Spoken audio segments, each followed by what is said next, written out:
Hey everyone, so the year 2022 is almost done, and we got a ton of figures this year, which you can see in the two videos that I made recapping the entire year that are now available on my channel. They are over an hour and 15 minutes when watched together, so, get comfortable, maybe listen to them on your drive to work or something like that. Anyway, we're going to now look at everything that was pretty much announced in 2022 or before that will be coming out in 2023. Now, these are kind of in the gray area here because they have started showing up in a lot of Walmarts, but I know that a lot of collectors haven't gotten their hands on YakFace or the Purge Trooper yet, so I just wanted to throw those in at the beginning. These are, of course, from the Obi-Wan Kenobi series and do involve a lot of reuse, such as, YakFace is just the forlorn body, and the Purge Trooper is the new clone body with a new head and new pauldron, I believe. Sorry about my voice, I'm just getting over being sick, but I will do my best to get through this entire video. So, the new wave of figures has started showing up overseas, but I don't think that it will reach the US in retail, at least not in a large capacity until early 2023. So let's take a look at that wave now. It starts with Din Djarin in the Mork disguise. This is of course just reuse of the body that we've gotten many times before from the Solo movie. We saw Migs Mayfeld in the same body, and now this just is the same sculpt with a new Din Djarin head.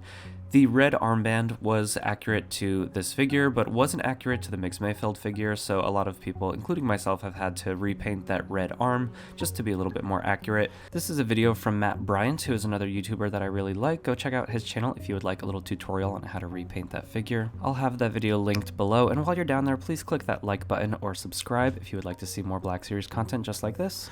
Last night at the Game Awards, we got our first look at gameplay for Jedi Survivor, and that brings us into our next figure, which is Cal Kestis. And interestingly enough, this figure comes with a blaster, and this was the first reveal that we got any sense that Cal would have a blaster in this game instead of just a lightsaber, although we never actually see him use it in the trailer, so hopefully there is some gunplay in the game. I think that would be a really cool mechanic to have some Uncharted style gunplay, just to sort of supplement the lightsaber combat and just keep things a little bit more interesting. I'm not 100% thrilled with this figure. I should be getting him in later this week to do a review. I think the hair sculpt looks a little bit off. The beard is not as developed as we saw in the trailer, and I think he overall just looks a little bit too skinny compared to how he actually looks in the game. But anyway, next we have Bix Kayleen from the Andor wave. This is, a pretty boring character in terms of action. She doesn't really have much action in the show, but I think she's an interesting enough character. I definitely would have liked to get Dedra Meero or Cyril Karn before her, maybe a Kino Loy figure, but hopefully those will be pipelined soon so we can look forward to those. There's no upcoming Hasbro event as far as I know, and so it seems like, there are a bunch of kind of holes in this line that hopefully will get filled soon. I did just get Luthen Rael and Mon Mothma this week, but I did have to import them through Japan from a website called AmiAmi.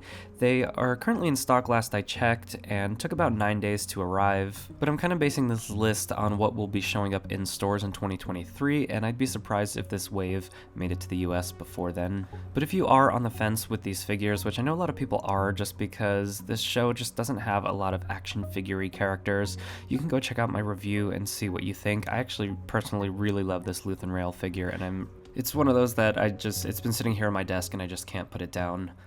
This Mon Mothma figure also, a little bit, I guess controversial in a way because it is such a boring figure. She doesn't come with any accessories. It would have been nice to see her come with maybe a champagne glass or a Senate data pad, something like that.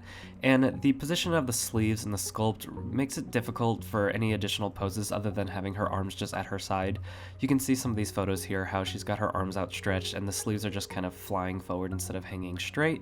I think if the sleeves had been kind of leaning back a little bit more when she's in a standing position, that when her arms are up slightly, they would look a little bit more natural, like in this photo right here. Next on the Andor list is Cassian. So this is the same figure that we saw in the B2EMO 2-pack that was a Hasbro Pulse exclusive, now on Entertainment Earth as well. But that was just an online exclusive, and so it'll be nice to see this pop up in stores, since I think a lot of people really did like the Andor series, and if you're going to start collecting the Black Series, or at least the Andor line, this is going to probably be the first figure that you get.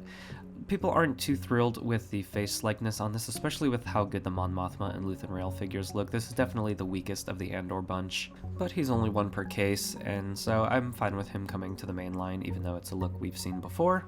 Let's talk about Luke Skywalker in the Imperial Light Cruiser look. this is his appearance from the end of The Mandalorian, or at least it's supposed to be. The costume is a little bit more accurate to Return of the Jedi. I would have loved to see Luke in his Book of Boba Fett robes that are a little bit more specific to that one scene. The face sculpt here leaves a bit to be desired, and I saw Skywalker Hendricks' review of this figure, and I really feel like they missed the mark here. Missed the mark with the likeness, as well as just the paint deco. It just looks a little bit like one of those $5 figures that they sell at the grocery stores. What is nice is that you can see that the robes in these photos don't match the ones on the box, in which he has kind of the closed front to his soft goods robe, but the ones that have been coming in the box actually do have that seam around the chest to keep that robe closed in the front, so it is accurate to the box. HK-87 is the droid that we saw in the Ahsoka episode of The Mandalorian. You can see that really cool artwork up at the top there of that kind of big bell tower from the beginning of that episode. I don't remember seeing anyone being too excited about this when it was announced, but from the reviews that I've seen on YouTube, Return of the Nerds Star Wars has one out. I will also have their channel linked below, as well as all of the other YouTubers that I mentioned in this video. But his review makes me want this figure a little bit more. I do think it can use a little bit of a dark wash, but I think that this sculpt is pretty dope, and I want to have a couple of these guys flanking Ahsoka on the shelf. Before we jump into the next wave, I want to quickly take a look at some Gaming Greats figures that were announced. So this is the Battle Droid from Republic Commando, and you can see on the packaging he looks very dark and black, and in reality he is actually very light gray and white. I do have this one in hand. I will be doing a review for this on the channel very soon, but you can see how it's very almost white with a little bit of rusty and some metallic detailing there. But this is part of a pretty consistent trend of the renders on the box just not matching the figure that's in the packaging, which is problematic considering that we can't see the figure at all. So if, hopefully a lot of people buying these, you're buying them online, you're kind of going off photos of the loose figure, but for people finding these in stores, they might think they found a really cool black and gray battle droid and then come home and, open up a white and orange one. Next on the list is a rocket launcher trooper from Jedi Fallen Order.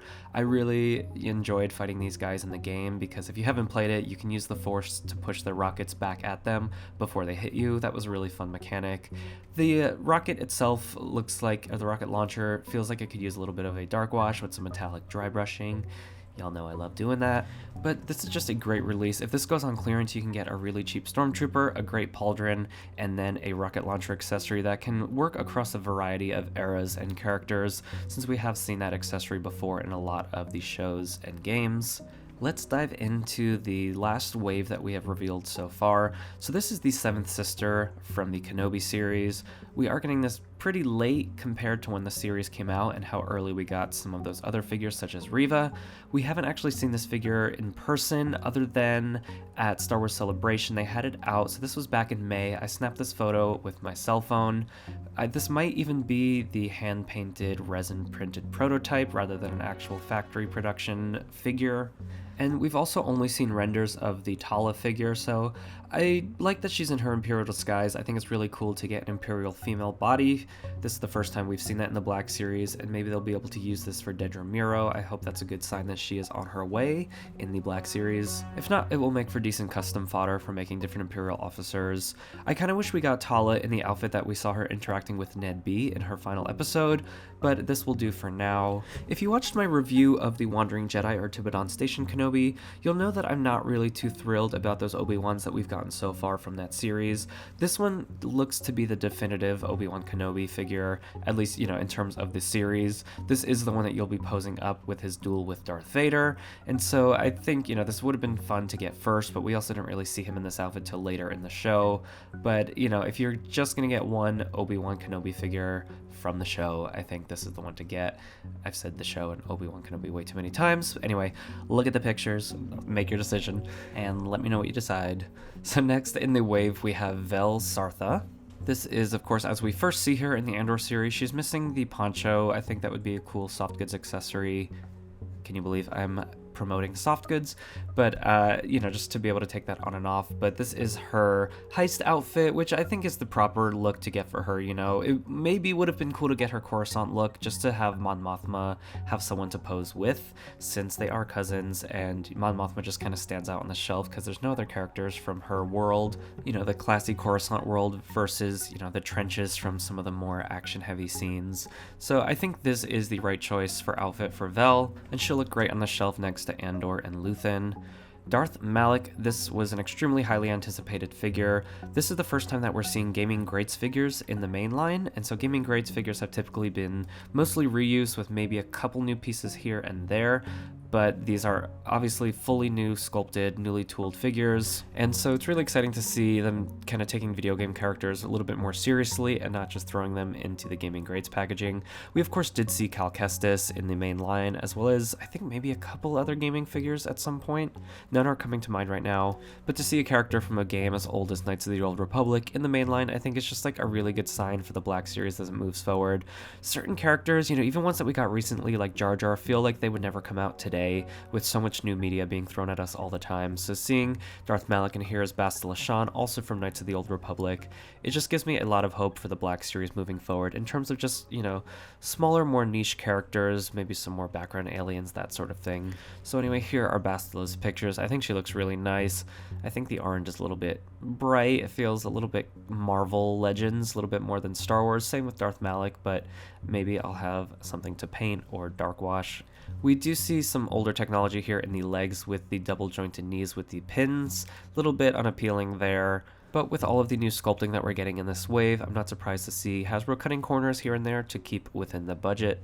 So I'm not going to go into all of the 40th anniversary of Return of the Jedi re-releases because we are getting a lot of figures re-released on the vintage card backs like we get every 3 years. And also you'll note that during years when there is an anniversary year, we don't get any archive figures. So that's why we haven't seen any new waves of archive pipelined. So if you were looking forward to getting any hard to find figures in the archive packaging, this isn't going to be the year that happens. You'll have to wait till 2024. But of the new releases that we're getting in the 40th anniversary line, we are getting Wicket, and we are getting a Chewbacca in the Return of the Jedi packaging with a new head sculpt with the chain around his neck. This, I think, looks great. The sculpt is definitely on point with that middle part with his Return of the Jedi look. The only thing is that the chain hanging around his neck is actually very short. They did also mention that the color here is a little bit more of the yellow-ish Solo colors that we saw in the figure rather than the kind of warmer reddish A New Hope version. And again, I'm not going to cover all of the Return of the Jedi 40th re-releases. I'm just going to cover ones that have had some slight modifications to them, and I'll cover some of the pipelined ones towards the end of the video. So next we have Bib Fortuna. So this is a straight re-release. He has the same exact accessories. The only difference is they lightened the blue wash that was on the head. If you remember in the original release, he had what looked like blue goo spilled all over his head, and so this one they just toned that down a lot more, probably to how it was originally supposed to be. We are getting some new additions to the comic book packaging line. These are the first time that we're seeing plastic-free packaging in this line, so you open the flap and you're just greeted with another piece of cardboard with the photo of the figure, but I'm glad that they're keeping the packaging consistent with the rest of the comic book line. I think that would have been the greater sin than just kind of switching this up and having the, you know, open front there, or, you know, changing the packaging completely. But Dr. Aphra was a very hard to find figure. She goes for about $100 on the aftermarket right now, and they are re-releasing her, and they are also including this new scarf and trench coat. Definitely above and beyond here. We could have just easily gotten an archive release, but I'm glad to see them pouring some money into this and getting us some new tooling with the scarf and the trench coat there.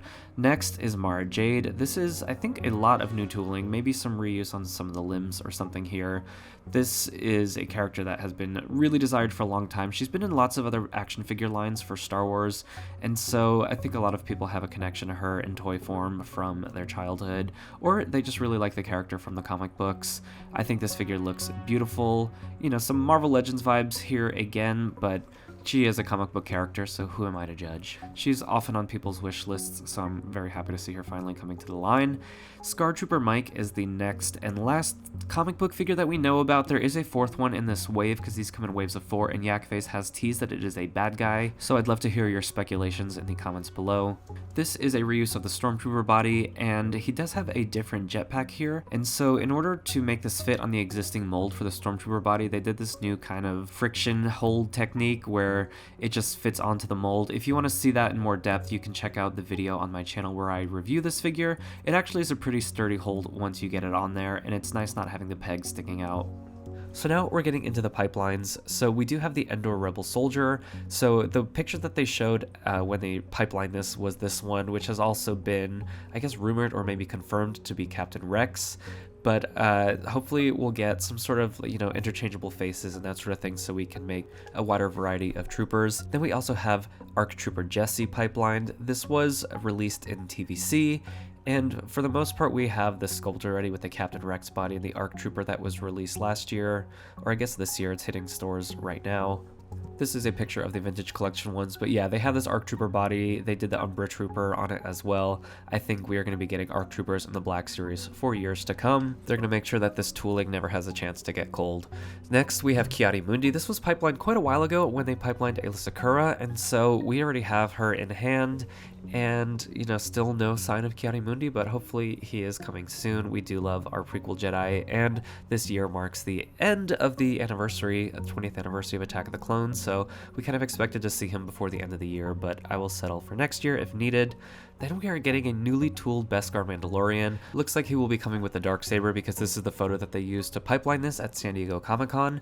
And if you have the new Death Watch Mandalorian and you compare that to the older Clone Wars Mandalorians, you can tell that a lot has been done in terms of technology and engineering on the articulation, the paint deco, all of that, just to make it feel like a much more premium figure. So I'm excited to see what they do with Mando. If you were around on the Star Wars collecting internet a couple months ago, you know what a fiasco this Black Chrysanthemum release is, because he showed up in the Book of Boba Fett looking badass, and then they released this figure that's just a repaint. So this figure was in the works way before he showed up in Book of Boba Fett, so I do forgive Hasbro for this one, but we are getting a newly tooled Black Chrysanthemum Deluxe figure, so hopefully we get the Black Chrysanthemum that we all wanted pretty soon. This next figure is one that I actually wanted when I saw them pop up in Book of Boba Fett, but I didn't think we would actually ever get them in the Black Series, even though this makes sense as a perfect release, and so I was happy to see this pipelined, because these do all have the same exact body and outfit, and they just have different faceplates, so I expect to see kind of, one figure in there with multiple faceplates so you can army build the Pike Syndicate. I think that would be really cool. Again, I'm sorry about my voice. I know it sounds very nasally, more so than usual today, so I'm, doing my best to get through this. Highly anticipated next figure is Cobb Vanth from the Book of Boba Fett. As soon as he showed up, people started talking about getting this as a figure. This is the Hot Toys version on your screen right now. If you want to whet your appetite, go check out my Cad Bane Braca review, because I show Frederick's Figures custom Book of Boba Fett Cad Bane, and that one is awesome. Also from the Book of Boba Fett, we have the Tusken Chieftain pipeline, that guy on the left. And I think the cooler figure would be the Tusken Warrior, which is the female character on the left here, that was pipelined for the Vintage Collection. I think they're going to do both figures for both lines eventually, and I think these three figures on screen right now are the three that we want the most from Book of Boba Fett. Well, of course, plus Cad Bane. Let me know in the comments below who you hope to see from this show. Next, we have Ahsoka from Season 3 in the pipeline. All these reveals from the recent stream really got people excited. These are a lot of figures we thought we would just never get. So early Clone Wars Ahsoka is just, definitely a hole in the collection, because, we have the Obi-Wan and Anakin with their looks from this era, and so we really needed this Ahsoka, so I'm excited to see that coming to the Black Series. Also long overdue is the Magna Guard. I'm pretty sure that this is going to come out in Gaming Greats packaging with the Jedi Survivor look that we saw released in the Vintage Collection, but hopefully we will get this released with the alternate soft goods and the slightly different paint job for the prequel version. If Hasbro can reuse a mold for multiple releases, they are going to. That's just the nature of every toy company. It's how they make their money. But if we do get a Jedi Survivor Magna Guard, I hope we also see it in the blue and white prequel era look with the white cape over the shoulder. Next, we have a long overdue figure, which is the Phase 2 clone, just the plain white version. We've never gotten this in the Black Series. We've got one on the older clone body that was just locked away in this Amazon 4-pack, so you had to buy those two really, obnoxious stormtroopers on the right in order to get the Phase 2 look. And, the new clone body is actually really great. We saw that when the Phase 1 clone trooper that came in the first line of the new Galaxy packaging. So it's about time that we got a Phase 2 clone on the new body with just the plain white armor. When the trailer for Bad Batch Season 2 dropped, everyone suspected that we were going to be getting repaints of the Bad Batch crew with that new painted armor, and considering that they were going to re-release the Hunter figure and then they canceled that, I think they're using that mold for a new Hunter with the updated look here, although they also use that for the Republic Commando figures, so maybe that's what it's being used for right now. But the only figure that we've had officially pipelined from Season 2 is Omega, and I'm guessing she's going to come with her helmet, and she looks a little bit older here. The first figure came with that little headdress that she has only in the first episode, so it'll be cool to get an updated, kind of more action-focused Omega. I could see a lot of people kind of keeping their Season 1 Bad Batch, but adding the Season 2 Omega to the collection, since she is going to be a little bit more action-focused. Anyway, I think that covers everything that has been pipelined so far. I used YakFace's SKU list for 2022 as reference. If I missed anything, please let me know in the comments below. At one point, we did get a Luke and Leia from Rise of Skywalker from the Jedi training sequence, that flashback sequence pipelined, but I don't think that that's happening anymore, especially with, sequel trilogy stuff not selling too well, and we haven't heard about it in, I think, over a year. As always, thank you so much for watching. Hit that subscribe button if you would like to join us again sometime, and I'll see you all next time. Happy New Year!